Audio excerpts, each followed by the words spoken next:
وہ جو خلفائے راشدین کا انکار کرنے والے تھے،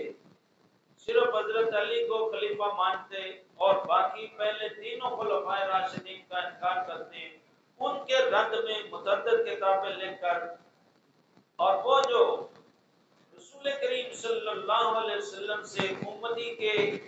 مدد مانگنے کو شرک اور بدعت کہتے تھے، اور اپنے مرے ہوئے مولویوں کی قبر پر جا کر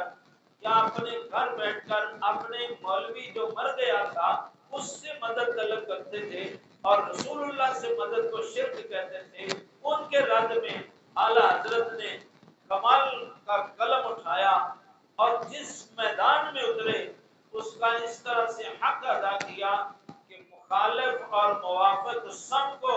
انہیں امام میدان ماننے پر مجبور ہو۔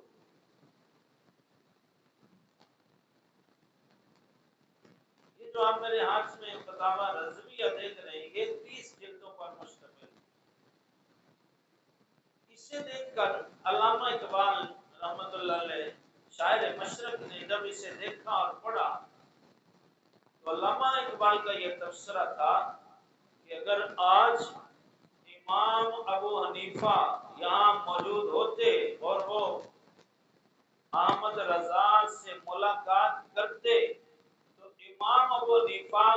ببانگ دہل یہ اعلان کر دیتے کہ برِ صغیر میں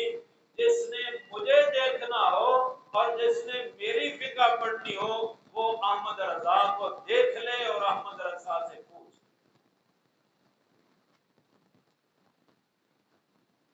حضرت میاں شیر محمد شرفپوری رحمۃ اللہ علیہ اللہ شیخ القرآن شرفپور شریف پوری دنیا میں مشہور ہے میاں صاحب کی وجہ سے، انہوں نے خواب میں جناب سیدنا غوث اعظم شیخ عبد القادر جیلانی رحمۃ اللہ تعالی علیہ کا دیدار کیا اور پوچھا، یہ ابھی تازہ بات ہے، تو حضرت میاں شیر محمد شرفپوری رحمۃ اللہ علیہ نے حضور غوث اعظم رضی اللہ عنہ سے پوچھا کہ حضرت پاک و ہند میں برِ صغیر میں آپ کا کوئی نائب ہے کہ ہم بغداد میں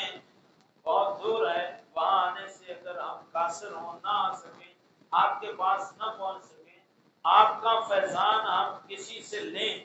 وہ جو آپ کا اپنا ہو تو وہ بتا دیں، تو سرکار غوث اعظم شیخ عبد القادر جیلانی رضی اللہ تعالیٰ عنہ نے فرمایا ہاں بریلی میں مولانا احمد رضا میرا نائب ہے، جو میرا مذہب اور موقف ہے احمد رضا اسی کی تشبیہ و تشہیر کرتا ہے، میں نے روحانیت میں بھی علم ظاہری میں بھی اور علم باطنی میں بھی احمد رضا کو اپنا نائب بنا رکھا۔ حضرت گرامی اگر آپ قیام پاکستان کی بات کریں، سیاست کی بات کریں، تو جب انگریز نے ایک چال چلی اور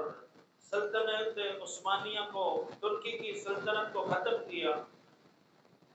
اور پھر مختلف ہیلے بہانے بنا کے تو ہندو اپنے آپ کو سربراہ بنا کر بیٹھ گیا اور بظاہر مسلمانوں کا خیر خواہ ہوا کہ میں تمہارے ساتھ لگتا ہوں، دوبارہ ترکی میں خلافت عثمانیہ کو زندہ کیا جائے، یہ کیا جائے وہ کیا جائے، تو اس طرح کے مختلف خوبصورت جملے دے کر جب مسلمانوں کا امام بننے کی کوشش کر رہا تھا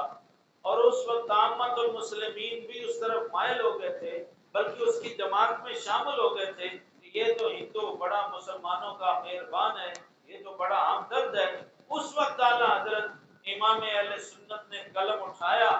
اور آپ نے اعلان کیا اور فتویٰ لکھا، فرمایا کہ جس طرح برطانیہ کا کافر مسلمان کا دشمن ہے اسی طرح یہ ہندوستان کا ہندو یہ بھی مسلمان کا دشمن ہے، برطانیہ کے کافروں سے جان چھڑا کر پھر تم ہندوستان کے ایک ہندو کے جھنڈے کے نیچے آ رہے ہو، اس کا معنی یہ ہوا کہ مسلمان آزاد تو نہ ہوا، وہ برطانیہ کی غلامی سے نکل کر اب ہندو کی غلامی میں آ جائے گا، اور ہندو تو تمہیں ناپاک اور پلید سمجھتے ہیں، تو اس طرح اعلیٰ حضرت نے وہ جو فکر کی، اس فکر کا نتیجہ یہ نکلا کہ پھر پورے بر صغیر میں جب رسول کریم صلی اللہ علیہ وسلم کے حکم سے قائد اعظم محمد علی جناح آگے بڑھے اور انہوں نے قدم بڑھایا، تو پورے بر صغیر میں اہل سنت و جماعت کے جتنے علماء تھے جو اعلیٰ حضرت امام اہل سنت کے ہم نوا تھے، انہوں نے اپنی مسجدوں میں، درباروں میں، خانقاہوں میں، جمعہ کے خطبوں میں، عید کے خطبوں میں، غمی اور خوشی کے خطبوں میں تمام علماء نے فکر رضا کو اتنی ترویج دی کہ قائد اعظم محمد علی جناح کو ایک خطاب میں کہنا پڑا، اگر یہ سنی پیر اور سنی مولوی میرا ساتھ نہ دیتے تو شاید میں پاکستان نہ بنا سکتا۔ یہ جو اتنی جلدی پاکستان بن گیا ہے، یہ سنی پیروں اور سنی مولویوں کی وجہ سے رب نے یہ تحفہ عطا فرمایا۔